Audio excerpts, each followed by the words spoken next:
Hi friends, welcome to POC Vihari and creatives. This is Srinivas. నేను బాగున్నాను, మీరు కూడా బాగానే ఉన్నారని అనుకుంటున్నాను. సో ఈరోజు మనం ఒక అద్భుతమైన ప్రదేశాన్ని మీకు చూపించబోతున్నాను. ఉగ్ర రూపంలో ఉన్న లక్ష్మీ నరసింహస్వామి హిరణ్యకశపుని వధించిన తర్వాత ఎక్కడికి వెళ్ళాలో అర్థం కాక ఈ కొండపై కొలువై ఉన్నాడు.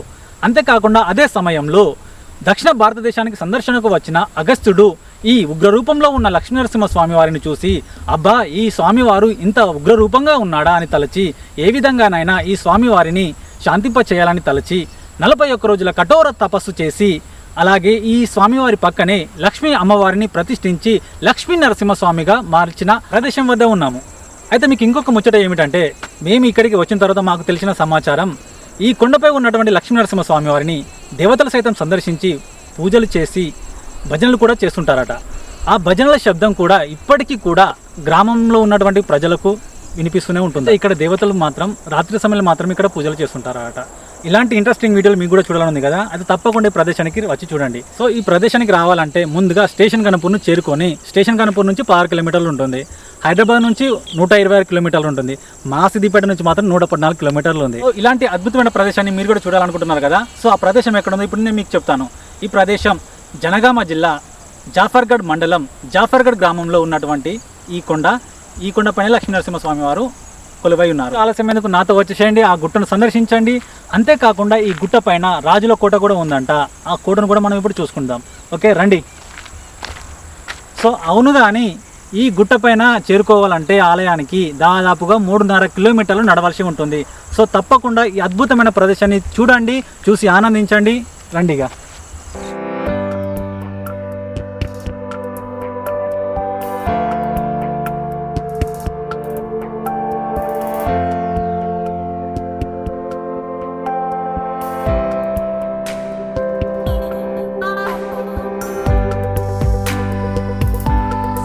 మనం చూస్తున్న ఈ కొండ మీద మనకు కొన్ని మేకలు కనిపిస్తుంటాయి. ఈ మేకలు ఇక్కడికి ఎలా ఎక్కాయో ఒక వింతగా చెప్పుకోవచ్చు. కానీ ఈ మేకలు ప్రొద్దున ఎక్కి సాయంత్రం దిగుతాయంట.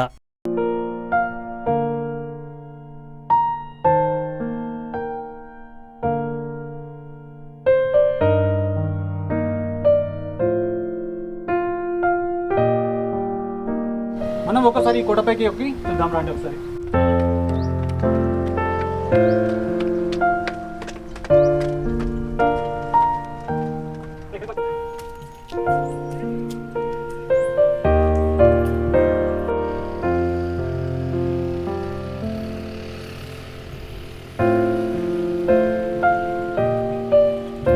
ప్రస్తుతానికి మనకి ఇక్కడ 2 ఫ్రేములు కనిపిస్తున్నాయి.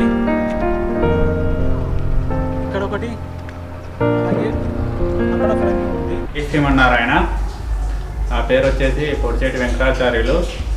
ఇక్కడ శ్రీ లక్ష్మీనరసింహస్వామి టెంపుల్లో ప్రధాన అర్చకునిగా చేస్తున్నాను నేను. ఇక్కడ ఏంటంటే ఉగ్ర నరసింహస్వామి మనకి కొండ దాదాపుగా ఈ ఊరికి పడమరగా ఉంది. ఇది కొండ దీనికి 3.5 కిలోమీటర్ల వరకు హైట్లో ఉంటుంది. ఇది ఎత్తులో ఉండి అక్కడ లక్ష్మీనరసింహస్వామి వెలిశాడు, ఉగ్ర నరసింహస్వామి.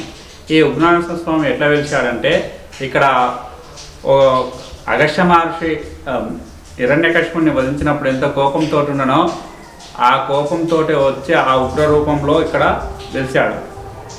ఇక్కడ ఆ ఉగ్ర రూపము ఉంది, నరసింహస్వామి వెలిశాడు అని మనం ఎట్లా గుర్తించామంటే, ఇక్కడ ఆ స్వామిని ఈ గ్రామంలో ఉండేటువంటి ఒక యజమాని కలలో సాక్షాత్కరించి, అయ్యా స్వామి, ఇక్కడ నేను వెలిశాను, ఈ కొండపైన నేను వెలిశాను కాబట్టి నన్ను గుర్తించండి అని ఆ యొక్క యజమాని కలలో పోయి చెప్పాడు. ఆ యజమాని ఏం చేశాడనంటే, తెల్లారి గ్రామ ప్రజలను తీసుకొని ఆ కొండపైకి ఎక్కాడు. కొండపైకి ఎక్కి మొత్తం చూసి తిరగసాగాడు. ఎక్కడ కూడా ఆ స్వామివారు కనబడలేదు. కనబడపోయేసరికి ఆ గ్రామ ప్రజలు కూడా ఈ యొక్క యజమానిని అందరూ అంటున్నారు, ఎక్కడ ఉన్నారు, నీ కలలో వచ్చిందంత అబద్ధము, నీకు అంతా ఏదో చెప్తున్నావు అని ఆయనను రకరకాలుగా పరిభాషలో చేశారు. దానికి ఆయనే మనోవేద చెంది స్వామిని వేడుకున్నాడు. స్వామి, నువ్వు ఎక్కడున్నావు, నువ్వు ఎక్కడుంటే మాకు కనిపించండి అని ఆయన వేడుకోగానే తనకు ఒక స్వప్నంలాగా మళ్ళీ ఒక ఆకాశం నుండి వినబడ్డాయి. నేను పక్క గుహలో ఉన్నాను, ఒక పెద్ద రాతికి నేను నెరిచాను, వచ్చి చూడండి అని చెప్పాడు. వీళ్ళందరూ కూడా ఆ గుహలో లోపు చూసేసరికి ఇంత వెడల్పుతోటి బండ పగిలి కింద పడి ఉన్నది. అక్కడ నరసింహస్వామి వక్ర రూపం, సింహ రూపం, వక్ర రూపము అక్కడ మనకు కనబడుతుంది. అయితే ఇట్లా మనకు అప్పటి నుండి ఆ స్వామివారికి పూజలు జరుగుతూనే ఉన్నాయి. ఇంతలో ఆ ఉగ్ర రూపంలో ఈ అగస్త్య మహర్షి దక్షిణ దేశాన ప్రయాణం చేస్తూ మన కొండపైన ఆగాడు. ఆయన ఏంటి అంటే మేరు పర్వత గర్వాన్ని అణిచి వస్తున్నాడు. మధ్యలో ఈ కొండ తలిగి ఈ కొండ దగ్గర ఆగి ఆ నరసింహస్వామిని చూశాడు, దర్శనం చేసుకున్నాడు. దర్శనం చేసుకునేసరికి ఇక్కడ అబ్బో చాలా అద్భుతమైన నరసింహస్వామి ఉగ్ర రూపంలో ఉన్నాడు. ఈ ఉగ్ర రూపంలో ఉన్నాడు కాబట్టి ఈయనను శాంతపరచాలి, లేకపోతే మనకు ఏదైనా అరిష్టం జరగవచ్చు అని ఆయన మంచి సంకల్పంతో ఆయన ఒక 41 రోజు తపస్సు చేశాడు. తపస్సు చేసి ఆ తపస్ఫలంగా లక్ష్మీ నరసింహస్వామిని ఆ ఎదురుగా స్వామివారికి ఎదురుగానే లక్ష్మీతో కూడుకున్న స్వామిని ఏర్పాటు చేశాడు. అప్పటి నుండి ఆ స్వామి ఉగ్రరూపాన్ని తగ్గించుకొని శాంతి స్వరూపుడై ఈ యొక్క గ్రామాన్ని కాపాడుతూ ప్రతి ఎల్లవేళలా అందరి భక్తులకు ఇలవేలపై కొనసాగుతూ ఉన్నాడు. అయితే ఇక్కడ మనకు కొన్ని రోజుల తర్వాత నడుస్తూనే ఉన్నాయి పూజా కార్యక్రమాలు, అప్పటి నుండి నడుస్తూనే ఉన్నాయి. తర్వాత కొన్ని రోజుల తర్వాత ఇక్కడ జఫరద్దౌలా అనే రాజు ఇక్కడ పరిపాలన చేశాడు. అంతకుముందు ఈ యొక్క గ్రామానికి వేల్పుగొండ అనే నామం ఉండేది. ఈ వేల్పుగొండ నామం అని అంటే వేల్పులు అంటే దేవతలు ఇక్కడ సంచారం చేస్తున్నారు. ఈ యొక్క స్వామివారు ఎప్పుడైతే వెలిశాడో తనకు ఒక 7 ఋషులు, మనకు ఈ కొండపైన 7 ఋషులు తిరుగుతూ స్వామివారిని ఆరాధన చేస్తూ ప్రతిరోజు ఆరాధన చేస్తూ ఉంటారు. రాత్రి 12 గంటల నుండి 2 గంటల మధ్యలో వారి యొక్క భజన మనకు వినబడుతుంది. కింది భాగంలో ఉండేటువంటి బావుల దగ్గర ఉండేటువంటి రైతులకు ఆ భజన శబ్దాలు వినబడుతూనే ఉంటాయి ప్రతిరోజు. ఇప్పటికి కూడా మనకు అక్కడ సాగుతూనే ఉంటుంది. ఇట్లా జరుగుతుంది. అప్పటి నుండి ఇక వేల్పుగొండ అనేటువంటి పేరు రావడానికి వేల్పులు సంచరిస్తున్నారు. అంటే వేల్పులు అంటే దేవతల యొక్క సంచారం ఉన్నది కాబట్టి దీనికి వేల్పుగొండ అనే పేరు అనేది మనకు ప్రసిద్ధి చెందింది. తర్వాత ఇక్కడ జఫరద్దౌలా అనేటువంటి రాజు పరిపాలన చేశాడు. ఆయన ఎట్లా రాజు అయ్యాడంటే ఈ యొక్క స్వామివారి అనుగ్రహంతో ఇక్కడ రాజు అయ్యాడు. ఎట్లా అంటే ఫస్ట్ ఈ యొక్క రాజు పశువుల కాపరిగా పశువులు కాస్తూ ఉండేవాడు. ఉంటూ ఒక చెట్టు కింద విశ్రాంతి తీసుకోవడానికి పడుకున్నాడు. పడుకున్న తర్వాత కొంత సమయానికి ఎండ వచ్చేసింది. ఆ బాలుడికి ఎండ వచ్చేసింది. అయితే ఈ స్వామివారు ఏం చేశారంటే ఒక 5 తలకాల సర్పంలాగా మారి ఆ యొక్క ఎండ తలగకుండా ఆ బాలుడికి పట్టి అతనికి మేలుకు వచ్చే వరకు అట్లనే ఉన్నారు. మేలుకు రాగానే చూసేసరికి పైన 5 తలగల పాము కనబడింది. ఆ బాలుడు భయపడి పరుగుడింది. తిరిగిన తర్వాత ఆ యొక్క సర్పము మాయమై ఒక బ్రాహ్మణ రూపం ధరించి, ఓ బాలుడా, నీకు రాజయోగం ఉన్నది కాబట్టి నేను నీకు ఆశ్రయం ఇస్తున్నానని అప్పుడు ఆ స్వామివారు చెప్పారు. చెప్పేసరికి ఆ బాలుడు పెరిగి పెద్దవాడై ఇక్కడ మనకు ఈ కొండ మీదనే రాజు కోట కట్టి రాజ్యపాలన కొనసాగించాడు. ఇక్కడ 2 గుట్టలు మనకు, ఇటువైపు గుట్ట ఇటు మధ్యలో రెండిటికి కూడా బుర్జులు కట్టేసి మొత్తం చుట్టూ దీనికి 3 దర్వాజాలు ఉన్నాయి మనకు. ఒకటి ఖమ్మం దర్వాజా అని, ఒకటి హైదరాబాద్ దర్వాజా అని, పట్నం దర్వాజా అని, ఒకటి ఇక్కడ ఇటు మనకు 3 దర్వాజాలు మనకు దానికి ఉన్నాయి. ఈ 3 దర్వాజాలు మూసినట్టయితే మనకు లోపలికి ఏవి కూడా రాకుండా ఉండేవి. ఇక ఆలయానికి వచ్చేసి మనం చూసినట్టయితే పైన మనకు అక్కజల్లల గుండం అనే ఒకటి ఉంది. దాని పక్కకే స్వామివారి పాదాలు ఉంటాయి.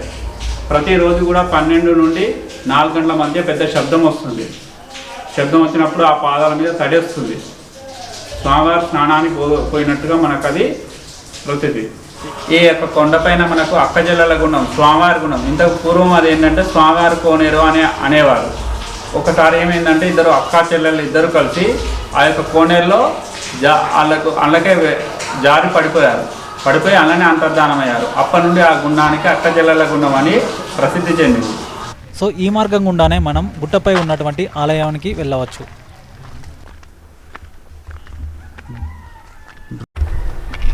అమ్మా అది దండకోతే ఉందిరా.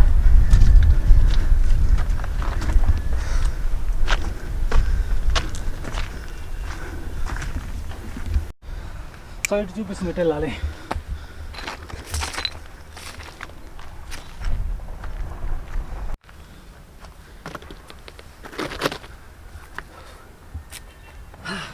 ఇంకా ఎక్కాల్సినవి చాలా ఉంది.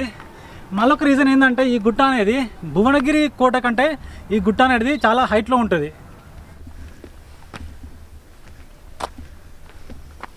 ప్రస్తుతానికి మనం కొండ ఎక్కాము. ప్రస్తుతానికి ఇక్కడ 3 కొండలపైన కోటలు నిర్మించాలని చెప్పాను కదా. అయితే ఇక్కడ మనం ఒక కొండపై ఉన్నటువంటి ఒక కోట వద్దకు వచ్చాము. అదే ఈ కోట. అక్కడికి వెళ్ళి చూద్దామండి. అమ్మ ఆయాసం వస్తుంది మొత్తం. అమ్మ ఇంకా ఎక్కాల్సింది చాలా ఉంది.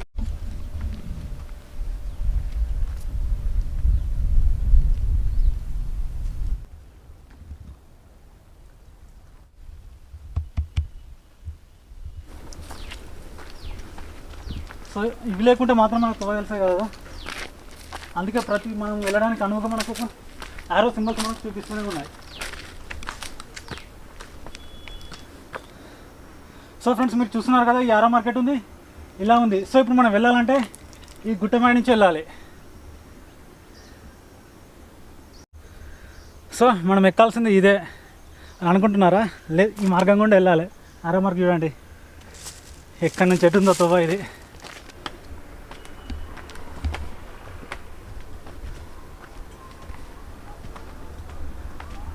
సో ఫ్రెండ్స్, మనం 90% మనం కోట వద్దకు వచ్చినట్టే.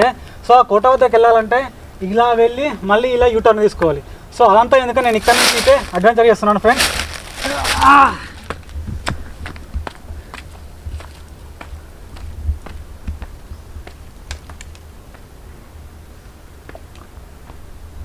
మనం కోట వద్దకు వచ్చాము. సో ఇక్కడ చూసుకోండి, ఈ వైపు వెళ్తే కోట యొక్క పూర్తి నిర్మాణం మనం చూడవచ్చు. సో ఇక్కడ మనకు గోవింద అనే నామస్మరణ కనిపిస్తుంది. అలాగే ఇక్కడ నుంచి ఇటు మనం వెళ్తే కోట కనిపిస్తుంది. ఇంకొక విషయం ఏమిటంటే, ఈ కోట యొక్క పూర్తి నిర్మాణం అనేది పెద్ద పెద్ద బండరాళ్ళు అలాగే సున్నప్రాయిని ఉపయోగించి ఈ కోట పూర్తి నిర్మాణం చేశారు. మనం చూస్తున్న ఒక అద్భుతమైన విషయం ఏమిటంటే, ఈ మీద కోట నిర్మాణం చేసేటప్పుడు గోడకు పేర్చడానికి ఉపయోగించిన పెద్ద పెద్ద బండరాళ్ళు కిందికి జారకుండా కింది బండకు రంధ్రాలు చేసి కనీలు అమర్చి కోట యొక్క గోడ నిర్మాణం చేపట్టారు. మనం ఇక్కడ క్లియర్గా చూడవచ్చు. ఓ మై గాడ్, ఇక్కడ మనం చూస్తుంటే ఏమర్థమవుతుందంటే ఈ కొండ అనేది శిథిలావస్థకు చేరుకున్నట్టు ఉంది. సో కొండ ఎక్కాక కూడా మనకు ఆరో మార్క్ అనేది ఈ వైపు చూపిస్తుంది. సరే, ఒకసారి అయితే ఈ వైపు వెళ్ళి చూద్దామండి. ఇప్పుడు మనం ఎక్కడికి వెళ్తున్నాం, ఇక్కడ మనకు ఒక ఫిరంగి అనిపించింది. ఆ ఫిరంగి దగ్గరికి వెళ్ళి చూద్దామండి.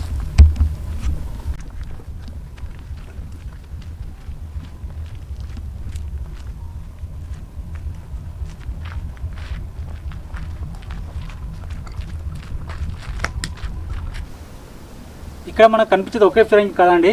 ఆ వైపు చూసుకుంటే అక్కడ 2 ఫిరంగులు ఉన్నాయి.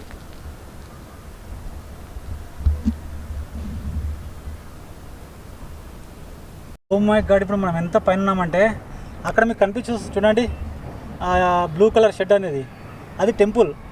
అక్కడ నుంచి మనం ఆల్మోస్ట్ చాలా ఎత్తులో ఉన్నాం ఇప్పుడు. ఇక్కడ మనకి చూస్తుంటే వాళ్ళని చూస్తుంటే ఇక్కడ మధ్యలో ఇక్కడ మనకు స్పేస్ కనిపిస్తుంది. ఆ స్పేస్ ఎందుకు అని మీకు ఏమైనా డౌట్ వచ్చిందా? ఎందుకు అంటే ఇక్కడ మనకు కనిపిస్తున్న ఫిరంగులు ఉన్నాయి కదా, ఆ ఫిరంగుల్ని ఇక్కడ అమర్చి శత్రు సైన్యాలు ఏమన్నా మన పైకి దాడి చేసినప్పుడు ఈ ఫిరంగులను ఇక్కడ అమర్చి వారిపైకి దాడి చేసేవారు. అయ్యో దేవుడా, మనకు అక్కడే కోట ఆల్మోస్ట్ వచ్చింది అనుకున్నాను. బట్ అక్కడ కాదండి, ఇంకా ఎక్కాల్సింది చాలా ఉంది. ఆయాసం వస్తుంది మొత్తం. సరే, టైం వేస్ట్ చేయకుండా వెళ్దాం రండి.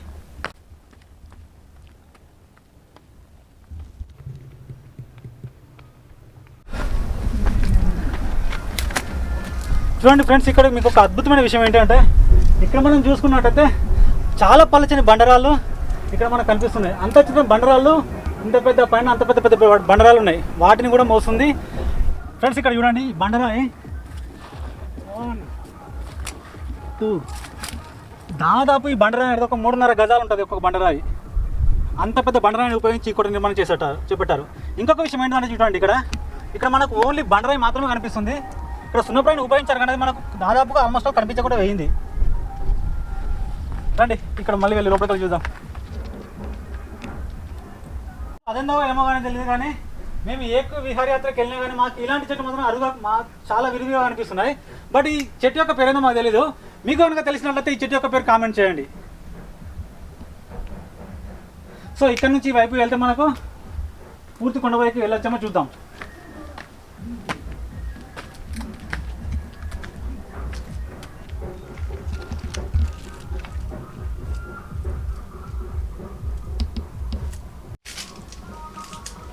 ఫైనల్గా అయితే మనం దాదాపు ఆల్మోస్ట్ అయితే కొండపైకి వచ్చేసినామా అనిపిస్తుంది. చూద్దాం ఇంకా పైకి ఏమైనా ఉందో.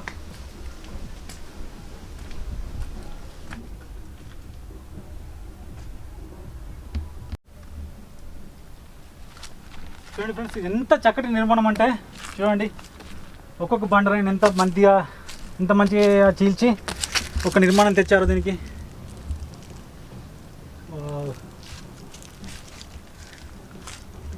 సో ఆర్ఎంఎక్స్ మార్క్స్ ఇంకా ఇలా చూపిస్తున్నాయి.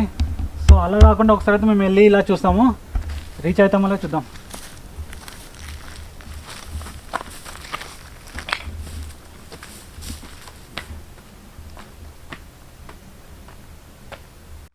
అమ్మా, ఇక్కడ మనం చూసేది కొలంలాగా ఉంది.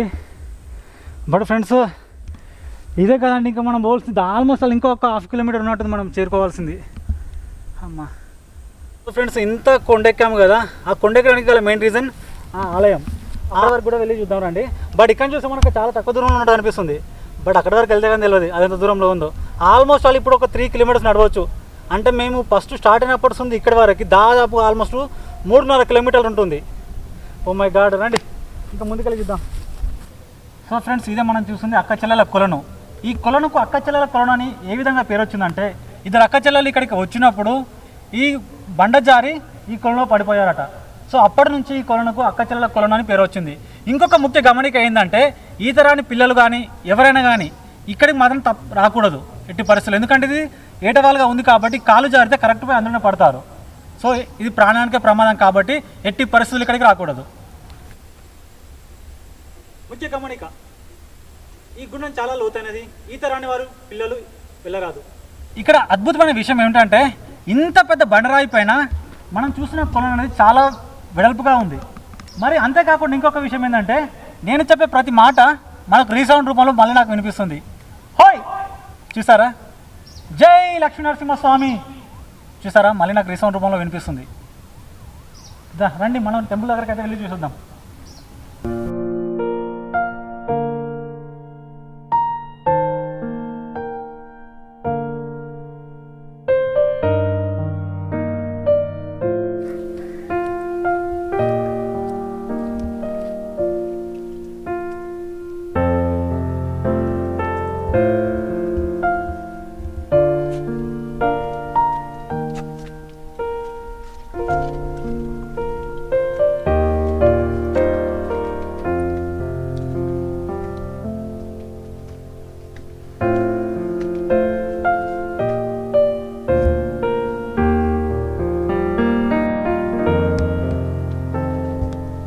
సో ఫ్రెండ్స్, ఎట్లయితే నేను లాస్ట్కి అయితే మనం ఉగ్ర రూపంలో ఉన్న నరసింహస్వామి ఆలయం వద్దకు వచ్చాము.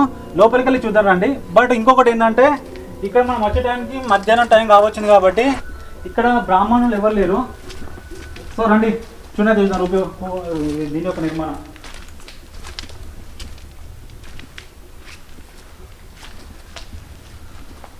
సో ఇక్కడ మనకు ఆంజనేయ స్వామి గారు అలాగే ధ్వజస్తంభం మనకు కనిపిస్తుంది.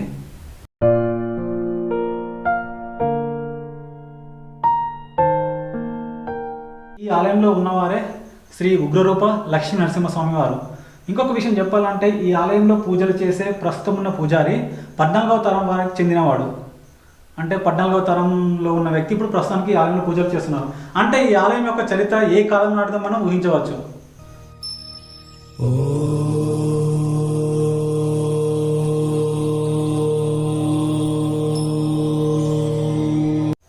సో ఎవరైనా ఇక్కడికి పూజలు చేయించుకోవడానికి వచ్చిన వారు ఈ పూజారి యొక్క నంబర్ దీనికి కాంటాక్ట్ అయితే పూజారి మీ కాంటాక్ట్లోకి వస్తాడు.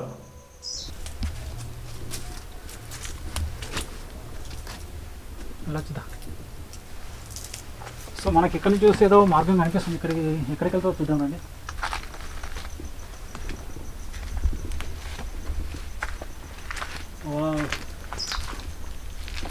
ప్రదక్షిణ.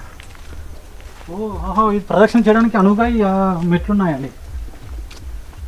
సో ఇక్కడ నుంచి వెళ్ళవచ్చు మళ్ళీ. సో అంతేకాకుండా ఇక్కడ ఇక్కడ దీపం వెలిగించడానికి అనుకో ఇక్కడ ప్రదేశం కూడా ఉంది. విషయం ఏంటంటే నేను ఇక్కడ నుంచి చూడడానికి ప్రయత్నిస్తున్నాను.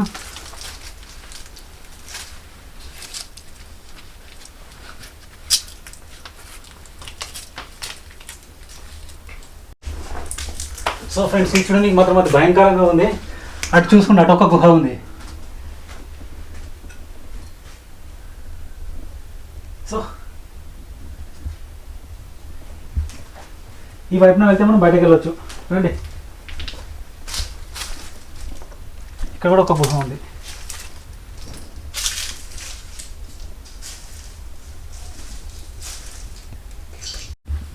సో ఇక్కడ ఉన్నట్టు మర్రి చెట్టుకి ఉడలు ఉన్నాయి. ఈ ఉడలు పట్టుకుని ఊగాలని ఉంది, కానీ ఒక నా బరువు కాంతి ఉడలు అయిపోతాయి. ఎవడు మళ్ళా ముందే 3.5 కిలోమీటర్స్ వచ్చాము. ఇప్పుడు దిగాలని చూసారు నాకు చూస్తే, ఓ దేవుడు. చూస్తున్న ఈ కులను కూడా అక్కచెల్లెల కులనే. ఇక్కడ నుంచి అందులోకి కనెక్షన్ ఉంది, ఇక్కడ మధ్యలో నుంచి, అంటే సొరంగ రూపంలో ఇక్కడికి వచ్చింది.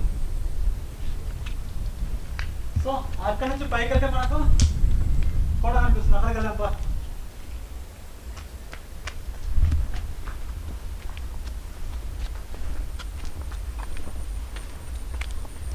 అబ్బర్ కొండ, ఈ కొండ ఎంత మీదకి ఉందంటే భయం మీసులో నేను కనుక ఇక్కడ నుంచి కాలు జారి కింద పడ్డాను అనుకో, నా బాడీలో ఒక్క పాటు కూడా కనబడకుండా పోతుంది. అంత హైట్లో ఉంది ఈ కొండ.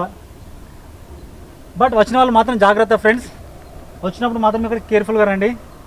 కేర్ఫుల్గా వచ్చి ఇక్కడ సందర్శించి సేఫ్గా వెళ్ళండి ఇంటికి.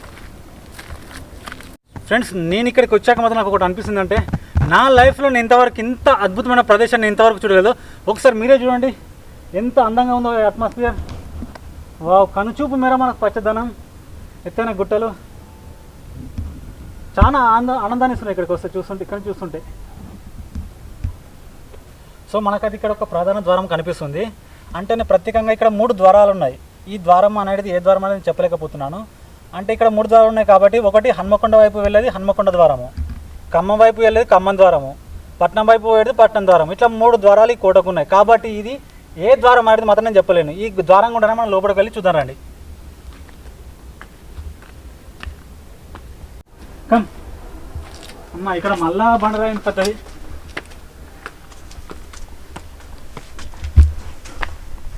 బట్ ఈ కోట యొక్క నిర్మాణం భలే ఎస్టిమేషన్ వేసి కోట యొక్క నిర్మాణం చేపట్టారు.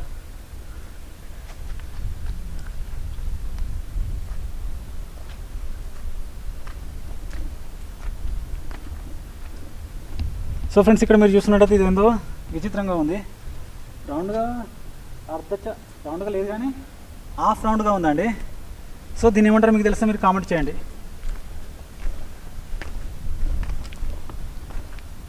సో ఫ్రెండ్స్ మనం కొండపైకి వచ్చాక మనకి ఇంకొక దారం కనిపిస్తుంది. నా అంచనా ప్రకారం అంటే ఇది ఈ వైపులో ఉంది కాబట్టి ఇటు సైడ్ పట్నం ఉంది కాబట్టి ఇది పట్నం ద్వారం, అంటే హైదరాబాద్ ద్వారం అండి. పట్నం అంటే ఏదో అనుకోకూరి, హైదరాబాద్ ద్వారం.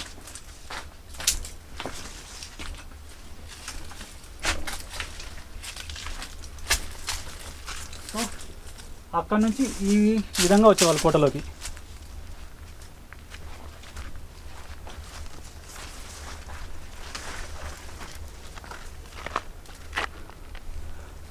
సో మనకు చూస్తున్నట్టయితే మనకు అక్కడ ఇంకొక నిర్మాణం కనిపిస్తుంది. బట్ అక్కడ వరకు వెళ్ళలేకపోతున్నాము ఎందుకంటే. సో హైదరాబాద్ ద్వారం నుంచి మనకు కొద్దిగా దూరం వచ్చినాక దానికి పక్కనే మనకు మెయిన్ కోట యొక్క ఒక ద్వారం కనిపిస్తుంది. బట్ కోట లోపల మాత్రం మొత్తం చెట్లతో నిండి ఉంది. సాధ్యమైనంత వరకు మనం కోట యొక్క నిర్మాణం లోపల చూద్దామండి. సో ఇక్కడ మనకు ఎదురుగా మనకు ఒక మూల చెట్టు కనిపించింది. దీన్ని అడవి తుమ్మ అంటారు. సో రండి.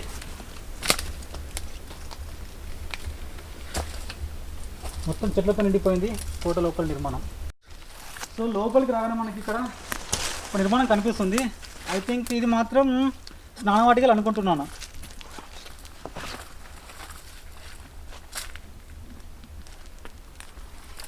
ఎస్, ఇది స్నానవాటికలే. ఇక్కడ చూడండి, ఇక్కడ ఒక నిర్మాణం భలే ఉంది. ఇక్కడ ఇది ఫౌంటైన్లా ఉంది చూడండి, రౌండ్గా ఎంత బాగుందో.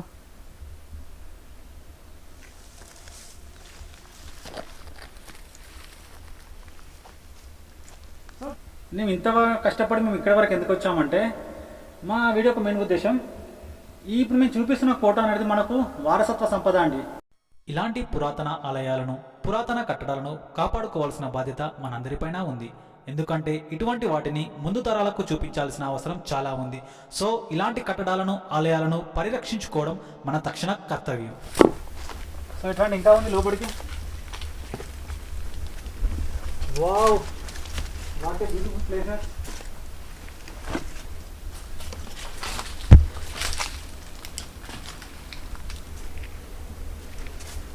నిజంగా ఇంకా లోపలికి వచ్చిన కొద్ది ఇంకా పూర్తి గదులు లాంటి నిర్మాణాలు ఉన్నాయి. రండి లోపలికి. మనం లోపలికి వచ్చినాక మనకి ఇక్కడ గదిలోని నిర్మాణాలు కనిపిస్తున్నాయి. చూడండి, ఇక్కడ ఒక గది కనిపిస్తుంది. దాదాపు ఇది కూడా శిథిలావస్థకు చేరుకుంది. సో ఇటు ఓపెన్ ప్లేస్. లోపలికి వెళ్తే సో ఆ వైపు అలాగే ఆ వైపు కూడా మరో 2 గదులు ఉన్నాయి. ఐ థింక్ ఇది కూడా గదే అనుకుంటాను. సో వైపు వెళ్ళి ముందుకెళ్ళి చూద్దామండి. అతి ముఖ్యమైన విషయం ఇంకొకటి ఏంటంటే, ఇక్కడ మనకు జైనమత స్థాపకుడు అయినటువంటి మొదటి తీర్థంకరుని విగ్రహాలు కూడా ఇక్కడి త్రవ్వకాల్లో బయటపడ్డాయి. కాబట్టి ఇక్కడ జైనులు కూడా పరిపాలించారని చెప్పుకోవచ్చు. సార్ చూసుకోండి ఇక్కడ మీరే.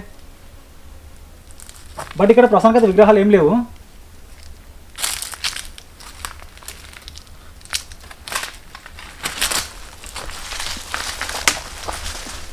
సో మొత్తం మీద అయితే మనం ఈ కోట నుంచి బయటకు వచ్చాం. రండి.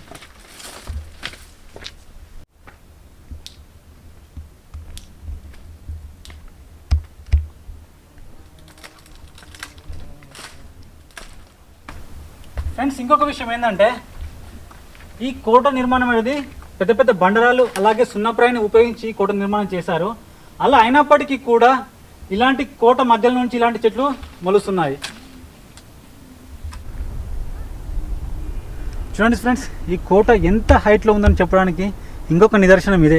అక్కడ చూడండి చెట్లు ఎంత చిన్న చిన్నగా కనిపిస్తున్నాయో. నాకైతే చీమల మాదిరి లెక్క కనిపిస్తున్నాయి చీమలు, ఆ చెట్లు.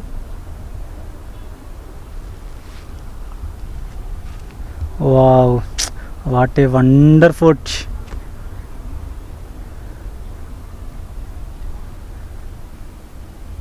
సో ఫ్రెండ్స్, మనకి ఇక్కడ 3వ ద్వారం కనిపిస్తుంది. ఐ థింక్ ఇది హన్మకొండ ద్వారం అనుకుంటున్నాను. అయితే ఈ ద్వారం మొత్తం శిథిలావస్థకు చేరుకొని అక్కడి నుంచి వెళ్ళడానికి కూడా ఆస్కారం లేకుండా కూలిపోయింది. సో ఈ కోట యొక్క చరిత్ర చెప్పాలంటే, ఈ ప్రాంతాన్ని ఆ కాలంలో జైనులు, కాకతీయులు అలాగే నిజాం పాలకులు పాలించేవారు. నిజాం పాలకులలో సేనాధిపతి అయినటువంటి జాఫరుద్దౌలా ఇక్కడికి శిస్తులు వసూలు చేసుకోవడానికి వచ్చినప్పుడు ఈ చుట్టుపక్కల అందాలను చూసి మంత్రముగ్ధుడై ఇక్కడ ఉన్నటువంటి కొండలపైన కోటను నిర్మించుకున్నాడు. సో జాఫరుద్దౌలానే ఈ కోట నిర్మించాడు. అందుకే ఇతని పేరు మీదుగానే ఈ గ్రామానికి కూడా జాఫర్గఢ్ అని పేరు వచ్చింది.